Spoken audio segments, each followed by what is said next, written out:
இந்த போர் எப்பங்க முடிய போகுது? இந்த கேள்வி ஜெலன்ஸ்கி அவர்கிட்ட கேட்கப்படுது. ஜெலன்ஸ்கி அவர்கள் சொல்கிறாங்க, உடனே முடிஞ்சிடும், புட்டின் அவர்கள் செத்துட்டாங்கன்னா உடனே இந்த போர் முடிஞ்சிடும் அப்படின்னு சொல்கிறாங்க. அதே ஜெலன்ஸ்கி அவர்கள் எனக்கு பணம் வேணும், எனக்கு வெப்பன் வேணும் அப்படின்னு சொல்கிறாங்க. இந்த யுத்தத்தில் உக்ரைன் அப்படிங்கிற நாடு ஜெயிச்சிட்ருக்கா, ரஷ்யா ஜெயிச்சிட்ருக்காங்களா, இல்லை இதுக்கு நடுவில் இருக்கக்கூடிய பல நாடுகள் அவங்களுடைய ஆயுதத்தை விற்பனை செய்கிறாங்களா? அமெரிக்கா அவங்களுடைய பிஏசி பேட்ரியாட்டிக் மிசைல் அப்படிங்கிறத உக்ரைனுக்கு கொடுக்க இருப்பதா தகவல் வந்திருக்கு. இந்த பேட்ரியாட் மிசைலினுடைய விலை எவ்வளவு தெரியுமா? பல தகவல்கள் எல்லாமே கொஞ்சம் புதுசாகவும் இருக்க போகுது, அதே நேரத்தில் தேவையான தகவலாகவும் இருக்க போகுது. எல்லாத்தையும் பார்த்துடலாமா? ஜெலன்ஸ்கி அவர் எப்போவுமே வீடியோ கான்ஃபரன்ஸில் பேசுவார். மக்களிடையே இன்றைக்கி என்ன நடந்துச்சுப்பா அப்படின்னு சொல்லி பேசுவார். 13 ட்ரோன் வந்துச்சுப்பா, 13 ட்ரோனையும் நம்முடைய anti defence system, anti air defence system இருக்குது பார்த்தீங்களா, அது செமையாக அழிச்சிருச்சு அப்படின்னு சொல்கிறார். எல்லாருக்குமே பெரிய ஆச்சரியம். என்னடா 13 ட்ரோன்ஸ், அதுவும் ரஷ்யாவினுடைய ட்ரோன்ஸு ஷாஹித் 136 இல்லாட்டி பல விதமான ட்ரோன்ஸ் அழிச்சிட்டாங்களா அப்படின்னு பார்த்தா, விலை கூடிய ட்ரோன்ஸ் அப்படிங்கிறது ரஷ்யாவின் பக்கம் அழிவில் வரல. ரொம்பவே விலை குறைந்த ட்ரோன்ஸ் அப்படிங்கிறத ரஷ்யா என்ன செஞ்சுருக்காங்க, உக்ரைனுக்குள்ளே அனுப்பியிருக்காங்க. ஸோ இந்த விலை அப்படின்னு சொல்கிறத இங்கே நல்லா கவனிச்சுக்கோங்க. அதை சொல்கிறதுக்கு இன்னொரு மெயின் காரணம் இருக்குது, பேட்ரியாட் மிசைல். இந்த பேட்ரியாட் மிசைல் அப்படிங்கிறது வேர்ல்ட்லேயே ரொம்ப முக்கியமான ஒரு ஏர் டிஃபென்ஸ் சிஸ்டம் அப்படின்னு வச்சுக்கோங்களேன். ஜெர்மனி போலந்துக்கு கொடுக்குறாங்க பேட்ரியாட் மிசைலை. அப்போ போலந்து கேட்குறாங்க, எப்போ உக்ரைனுக்கும் கொடுக்கலாமே அப்படின்னு சொல்லும்போது நாட்டோக்குள்ள ஒரு சலசலப்பு வருது. உடனே உக்ரைன் என்ன கேட்குறாங்கன்னா, நான் அமெரிக்காட்டே கேட்டுக்கிறேன் அப்படின்னு சொல்லி அமெரிக்காட்ட இந்த பேட்ரியாட் மிசைல்ஸ் அப்படிங்கிறத கேட்குறாங்க. அமெரிக்கா நான் யோசிச்சு சொல்கிறேன்டா அப்படின்னு சொன்னவங்க திடீர்னு பார்த்தா அதுக்கு அப்ரூவல் கொடுக்குற மாதிரியான ஒரு நிலைமையில் நிற்கிறாங்க. இனி அங்கே இருக்கக்கூடிய டிஃபென்ஸ் செக்ரட்டரி லாய்ட் ஆஸ்டின் அவர்கள் அதுக்கான கையெழுத்தப்படணும். அதன் பிறகு அப்படியே ஜோ பைடன் அவர்கள் மேஜைக்கு வரும். ஜோ பைடன் அவர்களும் கையெழுத்து போட்டுட்டாங்கன்னா இந்த பேட்ரியாட் மிசைல் அப்படிங்கிறது யாருக்கு கொடுக்கப்படும்? உக்ரைனுக்கு கொடுக்கப்படும்.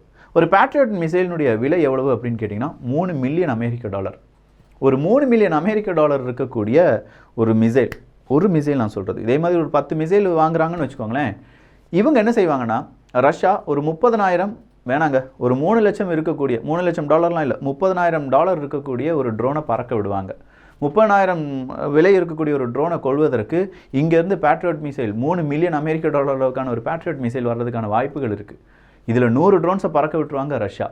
இந்த மாதிரியான ஒரு கால்குலேஷன் எடுத்து பார்த்தா கூட பெரிய அளவில் இழப்புகள் உக்ரைனுக்கு தான். ஏன்னா இந்த பேட்ரியாட் மிசைல் இல்லாட்டி இவங்க வாங்கக்கூடிய மிசைல் எதுவுமே ஓசிக்கு யாருமே கொடுக்கல, எல்லாம் பைசா வட்டி இதில் தான் கொடுத்துட்ருக்காங்க. 2வது உலகப்போர் வந்துச்சு, எப்போ இன்னொரு நாடு எதுக்கு இருக்குது, பல நாடுகள் ஒன்றிணைந்தார்கள், எல்லாம் ஒன்றிணைந்தானே போராடினாங்க, ஆனால் எல்லாருமே காசு கொடுத்தாங்க, வட்டி கட்டினாங்க அப்படிங்கிற கணக்கெல்லாம் பிற்காலத்தில் தானே வெளியில் வந்துச்சு. அதே மாதிரி தான். ஸோ உக்ரைன் என்ன நினைக்கிறாங்கன்னா, இந்த யுத்தத்தில் எப்படியாவது ஜெயிக்கணும். இந்த யுத்தம் இப்போ நேரடியாகவே யுத்தம் அப்படிங்கிறது ரஷ்யாவுக்கு எதிராக நாட்டோவுக்கு எதிராக ரஷ்யா அந்த மாதிரி மாறிடுச்சு. அதையும் விட ஸ்பெசிஃபிக்காக சொல்லணும்னா அமெரிக்காவினுடைய ப்ராக்ஸி யுத்தமாக மட்டுமே இது பார்க்கப்படுது. ஸோ அமெரிக்காவினுடைய ஆயுதங்கள் இனி உக்ரைனுக்கு கொடுக்கப்படும் போது ஆல்ரெடி சில ஆயுதங்கள், ஒரு லாங் ரேஞ்ச் மிட் ரேஞ்ச் ஆயுதங்கள்லாம் அமெரிக்கா உக்ரைனுக்கு கொடுத்தாங்க. அந்த நேரத்தில் அமெரிக்காட்ட கேட்குறாங்க, உங்கள் ஆயுதம் ரஷ்யாவினுடைய மண்ணில் போய் விழுந்துருச்சுன்னா நேரடியாக நீங்கள் யுத்தத்தில் குதித்ததற்கு சமமாயிருச்சே, நீங்கள் எப்படி நம்பி உக்ரைன்கிட்ட கொடுத்தீங்க அப்படின்னு சொல்லி கேட்குறாங்க. HIMARS அப்படிங்கிற அந்த மிசைல் எல்லாமே அப்படி தான். அதுக்கு அமெரிக்கா சொல்கிறாங்க, இல்லை நாங்கள் சாஃப்ட்வேரில் சின்னதாக மோடிஃபிகேஷன் பண்ணியிருக்கோம், அப்படி மோடிஃபிகேஷன் பண்ணனால அதனுடைய ரேஞ்ச் அப்படிங்கிறது குறைக்கப்பட்டிருக்கிறது. எக்காரணம் கொண்டும் இவங்க, அதாவது உக்ரைன், ரஷ்யாவினுடைய மண்ணில் இந்த ஏவுகணைகளை செலுத்த முடியாது அப்படிங்கிறது தான். ஸோ அமெரிக்கா ஒரு சேஃப் கேம் விளையாடுறாங்க. அவங்கக்கிட்ட இருக்கக்கூடிய ஸ்டாக்கை கொஞ்சம் கொஞ்சமாக காலி பண்ணிகிட்டு இருக்காங்க. இதுக்கு அமெரிக்கா வாழ் மக்கள் அவங்களுடைய வரி பணத்தை செலவு பண்ணிகிட்ருக்காங்க. ஒரு கட்டத்துக்கு மேலே அமெரிக்க மக்களுக்கு இது தெரிய வரும்போது, ஒரே ஒரு அதிபர் இருந்தார், போடா ஹூவர் அப்படின்னு சொல்லிட்டு போவாங்க அந்த அதிபரை பார்த்து. ஏன்னா அந்த அளவுக்கு மோசமாக மட்டமான ஒரு ஆட்சியை அமெரிக்காவில் நடத்தினார் அப்படின்னு சொல்லலாம். அந்த அளவை விட கூடுதலான மட்டமான ஒரு ஆட்சியை ஜோ பைடன் அவர்கள் நடத்தியிருக்கிறார் அப்படிங்கிற உண்மை இந்த ரஷ்யா உக்ரைன் போருக்கு பிறகு மக்களுக்கு தெரிய வரும் அப்படின்னு சொல்லி பல நபர்கள் அவங்களுடைய கருத்தை தெரிவிச்சிட்டு இருக்காங்க. ட்ரம்ப் அவர்களுக்கு மிகப்பெரிய ஒரு ஆதாயமாக இருப்பது ஜோ பைடன் அவர்களுடைய ஆட்சி தான். ஜோ பைடன் அவர்களுடைய இந்த நிலைமை தான், ரஷ்யா உக்ரைன் பிரச்சனையில் அமெரிக்கா எடுக்கக்கூடிய முடிவுகளை வைத்து தான் 2024 அதிபர் தேர்தலில் ஜோ பைடன் அவர்கள் அவருடைய அந்த வாக்குகளை கேட்பார் அப்படின்னும் அமெரிக்காவினுடைய அரசியல் வல்லுநர்கள் அவங்களுடைய பார்வையை சொல்கிறாங்க. எது எப்படி இருந்தாலும் 2024 எலெக்ஷனில் ரஷ்யா உக்ரைன் இந்த யுத்தம் மிகப்பெரிய ஒரு இம்பாக்டை ஏற்படுத்த போகுது அப்படிங்கிறது தெரியுது. ஸோ இது இரண்டு நாடுகளுடைய பிரச்சனை கிடையாது, அமெரிக்காவினுடைய பிரச்சனை அப்படின்னு நம்ம பார்த்துட்டோம். அடுத்ததா நார்வேயினுடைய உதவிகள் தான். நார்வே அப்படின்னு சொல்லும்போது நேட்டோ ஆர்டிக் ரீஜனில் இருக்கக்கூடிய மிக முக்கியமான நாடு, ரஷ்யாவுக்கு எதிராக இருக்கக்கூடிய ஒரு நாடு. அவங்க 10 பிரிட்ஜ் அப்படிங்கிறத உக்ரைனுக்கு கொடுக்க போகிறாங்க. அதாவது உடனடியாக அந்த பிரிட்ஜ் என்ன செஞ்சலாம், ஆக்டிவேட் பண்ணிடலாம். அந்த பிரிட்ஜ் 10 கொடுத்து முக்கியமான இடங்களில் பல இடங்களிலும் ஒரு டெம்பரரி பிரிட்ஜ் மாதிரி தான். ஸோ அந்த மாதிரியான பிரிட்ஜ் அப்படிங்கிறத உடனடியாக என்ன செஞ்சிடலாம், ரீப்ளேஸ் பண்ணுறதுக்காக இந்த பிரிட்ஜை நீங்கள் யூஸ் பண்ணிக்கோங்க அப்படின்னு சொல்லி நார்வே அரசாங்கம் கேட்டுக்கொண்டதாகவும், சீக்கிரமாக இதனுடைய டெலிவரி அப்படிங்கிறது யாருக்கு கிடைக்கலாம், உக்ரைனுக்கு கிடைக்கலாம் அப்படிங்கிற செய்தியும் வெளியாகி இருக்கிறது. இதே மாதிரி பல உலக நாடுகள் நாங்கள் உதவி செய்கிறோம் அப்படிங்கிற பேரளவில் சொன்னாலும் அந்த உதவிகள் இன்னும் உக்ரைனுக்கு வந்தடையவில்லை. சரியான நேரத்தில் சரியான ஆயுதங்கள் கிடைச்சிருந்துச்சுன்னா நாங்கள் ஜெயிச்சிருப்போம் அப்படின்னு சொல்லி ஜெலன்ஸ்கி அவர்கள் இன்னைக்கும் அவருடைய அந்த வாதத்தை முன்வைக்கிறார். சரி, இவ்வளோ பிரச்சனைக்கு நடுவில் கீவ் அப்படிங்கிற உக்ரைனுடைய தலைநகரத்தில் எந்த பிரச்சனையும் இல்லையா அப்படின்னு பார்த்தா, இன்னைக்கு நாள் ஃபுல்லாக ஏர் சைரன் அப்படிங்கிறது ஒலித்து கொண்டு தான் இருந்தது. ஏர் சைரன் ஒலித்து கொண்டு இருந்தது மட்டும் இல்லை, அங்கே கரெக்டாக கீவ் அப்படிங்கிற அவங்களுடைய தலைநகரத்தில் குண்டுகள் வெடித்ததாகவும் அதனுடைய சப்தம் கேட்டதாகவும் பல செய்திகள் வெளிவந்திருக்கு. இதற்கு நடுவில் ரஷ்யாவினுடைய அதிபர் புட்டின் அவர்கள் ரஷ்யா கையகப்படுத்தியிருக்கும் சில ஏரியாக்கள் இருக்கும் பார்த்தீங்களா, அதனுடைய கவர்னர்ஸ், முக்கியமான அதிகாரிகள் இவங்கள நேரில் பார்க்க போகிறாராம். அப்படி நேரில் பார்த்த பிறகு அடுத்த பிளானை ரஷ்யா எக்ஸிக்யூட் செய்ய போகிறாங்க. சரிப்பா, அந்த கிறிஸ்மஸ் வருது, நியூ இயர் வருது, சீஸ்ஃபயர் அமைதிக்கான ஏதாவது போர் நிறுத்த ஒப்பந்தம் அப்படி ஏதாவது நடக்க வாய்ப்புகள் இருக்கா அப்படின்னு பார்த்தா ரஷ்யா அதை டோட்டலாக மறுத்திருக்காங்க. அப்படி ஒரு ப்ரப்போசல் எங்களுக்கு வரல. அப்படி வந்தாலும் சீஸ்ஃபயர் செய்கிற மாதிரியான ஒரு ஐடியா எங்களுக்கு இல்லை. நாங்கள் சீஸ்ஃபயர் பண்ண அந்த நேரத்தில் உக்ரைனுக்கு நிறைய ஆயுதங்களை நிறைய நாடுகள் கொடுத்துருவாங்க, எதுக்கு இந்த தேவையில்லாத வேலை? அதனால் அமைதி பேச்சுவார்த்தை அப்படிங்கிறது கிறிஸ்மஸுக்கும் கிடையாது, நியூ இயருக்கும் கிடையாது அப்படின்னு சொல்லியிருக்காங்க. ஸோ ஜனவரி 1ஆம் தேதி வரை இந்த பிரச்சனை நீளப்போகிறது அப்படிங்கிறது தெரியுது. போப் பிரான்சிஸ் அவர்கள் என்ன சொல்லியிருக்காங்கன்னா, இந்த வருட கிறிஸ்மஸை கொஞ்சமாக செலவு பண்ணி மீதம் இருக்கும், நீங்கள் சேமித்து வைத்திருப்பீங்கல்ல, கொஞ்சமாக செலவு பண்ணால் மீதம் கொஞ்சம் பணத்தை நீங்கள் சேமித்து வச்சுருப்பீங்கல்ல, அதெல்லாம் உக்ரைனுக்கு கொடுங்க அப்படிங்கிற ஒரு கோரிக்கையை வச்சிருக்கிறார். ஸோ ஓவராலாக நிறைய நாடுகள்லேருந்து இந்த கிறிஸ்மஸுக்கு பிறகு ஃபண்ட் அப்படிங்கிறது யாருக்கு கிடைக்க வாய்ப்புகள் இருக்குது, உக்ரைனுக்கு கிடைக்க வாய்ப்புகள் இருக்குது. அந்த ஃபண்டுக்காக ஜெலன்ஸ்கி அவர்களும் காத்து கொண்டிருக்கிறார். ஏன்னா அங்கே இருக்கக்கூடிய எனர்ஜி செக்டார்ஸை மட்டுமே புனரமைப்பதற்காக $1 பில்லியன் வேணும். உடனடியாக ஒரு $857 மில்லியன் வேணும் அப்படின்னு சொல்லி கேட்டுட்டு இருந்தார். அது இல்லாமல் அவங்களுடைய பலவிதமான இன்ஃப்ராஸ்ட்ரக்சரை ரீபில்ட் பண்ணுறதுக்கு பல $1 செலவாகும். அதையெல்லாம் உலக நாடுகள், என்ஜிஓக்கள் எங்களுக்கு தந்து உதவ வேண்டும் அப்படிங்கிற கோரிக்கை வைத்திருந்தார் என்பதும் இங்கே குறிப்பிடத்தக்கது. அடுத்ததாக ஜெர்மனி தான். ஜெர்மனிக்கு ஒரு பிரச்சனை அப்படின்னு சொல்லும்போது, பொதுவாக இந்த ஜெர்மனி அப்படின்னு சொல்லும்போது நேட்டோவினுடைய அந்த உருவாக்கத்தை நல்லா கவனிச்சுக்கோங்க. நேட்டோ உருவானதுக்கு 3 ரீசன் தான் பல வீடியோவில் சொல்லியிருக்கேன்.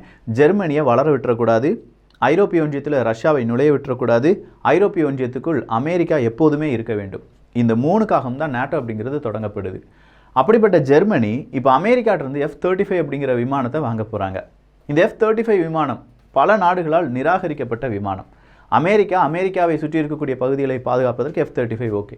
ஆனால் ஜெர்மனி போன்ற நாடுகளுக்கு, ரொம்ப தூரமாக செல்ல வேண்டிய நாடுகளுக்கு, இல்லாட்டி ஒரு நாட்டிலேருந்து இன்னொரு நாட்டில் போய் தாக்குதலை நடத்தணும் அப்படின்னு சொல்லும்போது F-35 அப்படிங்கிறது ஒரு ஃபெயிலியர் அட்டெம்ப்ட் தான்.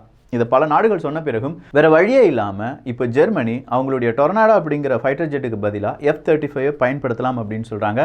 இதனுடைய அந்த டீல் மட்டுமே $10 பில்லியன். எவ்வளோ? $10 பில்லியன் ஜெர்மனிக்கும் அமெரிக்காவுக்கும் இடையே ஒரு பெரிய ஒப்பந்தம் ஏற்பாடாகி இருக்கிறது.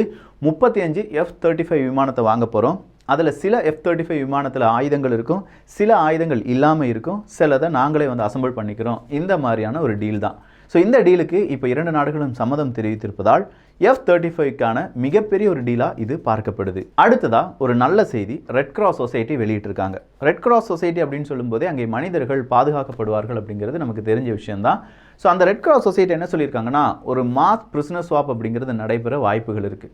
இத்தனை நபர்கள் அப்படிங்கிறதுல ஒட்டுமொத்தமாக பல கைதிகள் ஒரே நேரத்தில் விடுதலை செய்வதற்கு, இல்லாட்டி இந்த நாட்டிலேருந்து அந்த நாட்டுக்கும் அந்த நாட்டிலேருந்து இந்த நாட்டுக்கும் மாற்றப்படுவதற்கான வாய்ப்புகள் இருக்குது. அதுக்கான பிரகாசமான வாய்ப்புகளை நாங்கள் இன்னும் கொஞ்சம் ஆராய்ச்சி பண்ணிட்டு இருக்கோம்.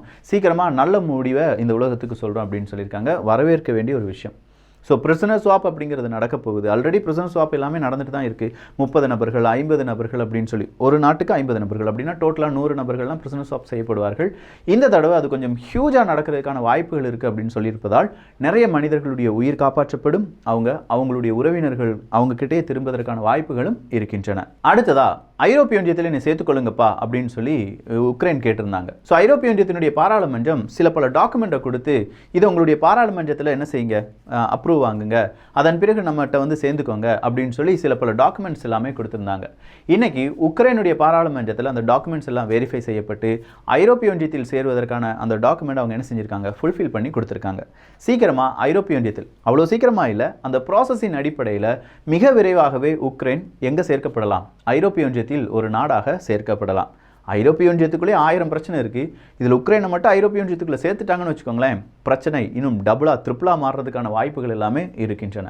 ஏன்னா அந்த அளவுக்கு உக்ரைனை பிடிக்காத நாடுகள், உக்ரைனுக்கு ஆதரவாக செயல்படக்கூடிய அரசாங்கத்துக்கு எதிரான மக்கள், இவங்க எல்லாமே மிகப்பெரிய போர்க்கொடி எல்லாமே தூக்கிட்டு இருப்பதனால் ஐரோப்பிய ஒன்றியத்திலும் சலசலப்பு அப்படிங்கிறது பெரிய அளவில் மாறிக்கொண்டே இருக்கிறது. Tu-141 அப்படிங்கிற அந்த ட்ரோனை இன்னைக்கு உக்ரைன் பறக்க விட்டுருக்காங்க. இந்த Tu-141 அப்படிங்கிற இந்த ட்ரோனை வச்சு தான் ரஷ்யாவினுடைய அந்த ஏர்பேஸ் அப்படிங்கிறது அழிக்கப்பட்டிருக்கலாம் அப்படிங்கிற ஒரு செய்தி வெளியாகி இருக்கிறது. ஸோ Tu-141 அப்படிங்கிறது இதே மாதிரி பல இவங்க கிட்ட ஸ்டாக் இருக்குது அப்படின்னு சொல்லியிருக்காங்க. அதே மாதிரி சுவிச்சபிள் ட்ரோன்ஸ் அமெரிக்கா கொடுத்துருந்தாங்க, ஒரு 1000 சுவிச்சபிள் ட்ரோன்ஸ் அப்படிங்கிறத உக்ரைனுக்கு கொடுத்துருந்தாங்க. அந்த சுவிச்சபிள் ட்ரோன்ஸை நாங்கள் ஆக்டிவேட் பண்ணியிருக்கோம். நம்ம முதலே பார்த்தோம், வின்டர் ஸ்டார்ட் ஆயிடுச்சு. வின்டர் ஸ்டார்ட் ஆச்சுன்னா இது முழுக்க முழுக்க ட்ரோன் அட்டாக்காக தான் மாறி நிற்கும். அதே நேரத்தில் ஆர்ட்டிலரி கன்ஸ் அப்படிங்கிறதும் அவங்களுடைய வேலையை செய்யும் அப்படின்னு சொல்லி பார்த்துருந்தோம்.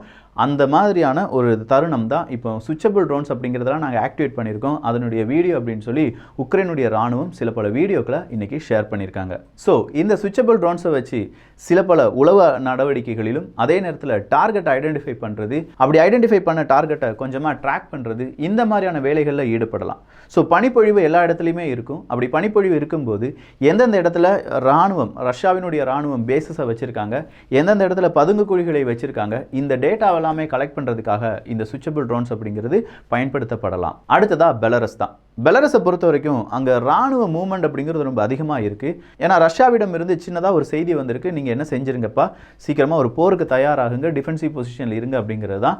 இப்போ எல்லாருமே பெலரஸை பார்த்தே எதுக்காக இவங்க இவ்வளோ பரபரப்பாக இயங்கி கொண்டிருக்காங்க, எதுக்காக திடீர்னு வந்து பெலரஸினுடைய ராணுவத்தில் செக்கிங் எல்லாமே நடத்துகிறாங்க அப்படிங்கிற கேள்வியை கேட்டிருக்காங்க. ஸோ பெலரஸ் அங்கே யுத்தத்துக்கு தயாராகிறது என்றால் இன்னொரு பக்கம் ரஷ்யாவும் அதே யுத்தத்துக்கு தயாராகிறது என்பது தான் பொருள்.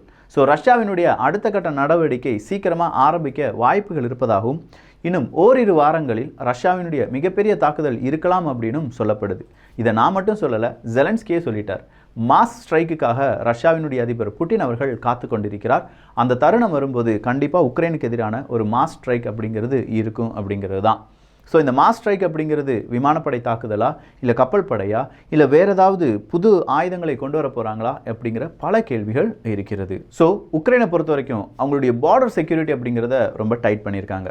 பார்டர் செக்யூரிட்டி மட்டும் கிடையாது, ஏர் டிஃபென்ஸ் சிஸ்டத்துக்கு தேவையான பேட்டரிஸ், அதே மாதிரி புது ரக ஏர் டிஃபென்ஸ் சிஸ்டம், இது எல்லாமே வாங்கக்கூடிய அந்த ஒரு யுக்தியிலும் இவங்க ஈடுபட்டு இருக்காங்க.